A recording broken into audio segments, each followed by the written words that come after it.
Hello, all my young Buccaneers. I'm so glad you're back today for our second day of pirate school. Now, do you remember last time when we made our really awesome pirate hats? Help us keep the wind and sun off our head, and also just because they look really cool and piratey. If you didn't get a chance to make the pirate hat, no worries. Go back and look for the first pirate school video. Learn how to make your pirate hat. Then you can come back and join us today for our next episode. All right, does everybody have their hat? Are you all ready? All right, we're gonna look really piratey for our next day of school. Today, we are making something that's very important for pirates to have. Now, if you're a pirate on a ship and you need to see far, far away, you're looking for land, you're looking for other ships, you're looking for sea monsters. What do you need to use? You need a spyglass. Have you heard of a spyglass before? Maybe not. I bet you've heard of a telescope. A spyglass is somewhat similar to a telescope. It is what pirates use on their ships to help them to see far away. And we are going to make one today. So here is what you need. You need a plastic cup. You need a cardboard tube. This one is from some paper towels. You could also use toilet paper. It would just be a little shorter. If you have wrapping paper, they usually have long cardboard tubes in there. You could make a really long spyglass, or you could cut that cardboard and make it a different size. You will need a scissors, and you will need a marker. The reason we're using the marker is because the marker works better in the plastic cup. The pencil sometimes doesn't write very well in the plastic cup. So here's what you're going to do. Take your plastic cup, flip it upside down. Take your cardboard tube, put it right on top, up and down, on top of your plastic cup. You're going to take your marker. You are going to trace around the bottom of your cardboard tube on the cup. All right, set that aside. Now, you have a circle on top of your cardboard cup. You're going to use your scissors to cut out that circle. Now, cutting the cups can be a little tricky, so if you need some help, grab a grown-up or an older brother or sister or caregiver to help you. Take your scissors, cut that out, and then you're going to have a cup with a hole in it, kind of like that. Now, that hole is just about the right size for you to put your cardboard tube in. And look at that. You have made a spyglass. Now, you might want to make your spyglass a little more piratey and decorate it. What could you use to decorate? You could use just about anything you have in your house. You could get out some markers, some crayons, you could use colored pencils, paint, you can use stickers if you have construction paper, if you have wrapping paper, you can use whatever you can find in your house to decorate. Let me show you what I did with mine. I kind of made it match my hat. I put some black construction paper on there. I cut some stripes of some colored construction paper to put on.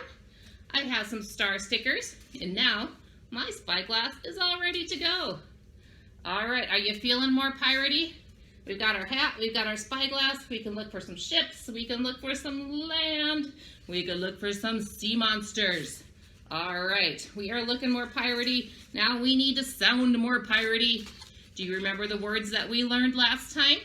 The pirate words? Let's review. When we see our pirate friends, what do we say? We say, ahoy, mateys. When we see something scary like a big sea monster, we say, shiver me timbers. Now, what would you do if you're on a pirate ship and you want to look for land? Where do you think would be the best spot in the pirate ship to look for land? Do you want to be way down here at the bottom? No, do you want to be way in the back of the boat? How about up here towards the top? Do you think that might be a good spot to be? I think so. Up here on the top of the pirate ship is where you stand to use your spyglass to look for land. That is called the crow's nest. That's what we call that part on top of the boat, the crow's nest. So we're going to put that word right there for our pirate word, crow's nest. Now, when you're up in the crow's nest, you're looking for the land, and you see some land, what are we going to say? We're going to say, hey guys, I see land. Over there, there's land. Well, if you're a pirate, you would say, land ho! Say that with me, land ho! We are up in our crow's nest, we see land, we are gonna say, land ho! Now, what do you think they call this a crow's nest? What do you think? If you were a bird and you were going to build a nest, would you build it up high or would you build it down low? you'd probably build it up high. So that's kind of where a crow or bird would build a nest, way up there. And when you're up high there, you get a bird's eye view, just like you would if you were a bird in a nest. All right, we are sounding more piratey today. Now we're going to talk about our geography. Remember, it's very important for pirates to know where they are and where they're going when they're out sailing on the sea. Last time we sailed with our pirate Blackbeard on the Atlantic Ocean. The Atlantic Ocean is between North and South America and Europe and Africa on this side. Today we are sailing with Madam Chang. This is her pirate ship. Madam Chang was a very famous pirate in the 1800s. She sailed off the coast of Asia. She sailed in the China Sea and the Pacific Ocean. So today let's put her in the Pacific Ocean. All right, let's look at our map. Can anyone find the Pacific Ocean? Now that's a little bit tricky because you might have said Pacific Ocean is over here off the coast of North America and South America. And you would have been right. You may have also said the Pacific Ocean is over here off the coast of Asia and Australia. You would also be right. How could the Pacific Ocean be in two places? Well, the reason for that is because our map is flat. If we had a round globe, the Pacific Ocean would go from here all the way around back over to this side. But since our map is flat, it shows it here and here. Today, Miss Madam Chang is going to go sailing in the Pacific Ocean over there off the coast of Asia. All right, we have studied our geography. We have studied how to speak like a pirate. We are working on getting more piratey looking with our spyglass today. What else do we need to do to be a pirate? Do you remember? We need to read like a pirate, of course. Today, a really awesome book I want to show you is How I Became a Pirate by Melinda Long and illustrated by David Shannon. Now this book is available to download as an e-audiobook on the RB Digital app through the Siouxland Library, so you can listen to this book while you are playing as an imaginary pirate. Now in this book, young Jeremy Jacobs learns how to be a pirate with the pirate Braidbeard. He has all kinds of adventures. He learns a lot of the same things that we're learning here. This is a really fun book to check out, How I Became a Pirate.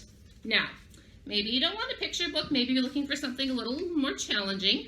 Some of you older pirates might want to check out Geronimo Stilton, Lost Treasure of the Emerald Isle. Now, on this one, Geronimo and his sister Thea go on a marvelous adventure looking for a lost pirate treasure. What kind of adventures await them? You'll have to read this and find out. If you can't check out the book today, it is available to download as an ebook from Cloud Library on the Siouxland Library app. So, Geronimo Stilton. Oh, I lost my hat. That's not a very piratey thing to do. And How I Became a Pirate. Some really great pirate books that you can check out today. All right. I hope you guys are having a really great summer of imagination. I hope you're having a lot of fun being an imaginary pirate. Come back again next time. We are going to make something that's very important for all pirates to have. We have our hat. We have our spyglass. We are going to make ourselves a little friend parrot next time. So make sure you stop back to check that out. Bye-bye, guys. Keep reading and imagining all summer.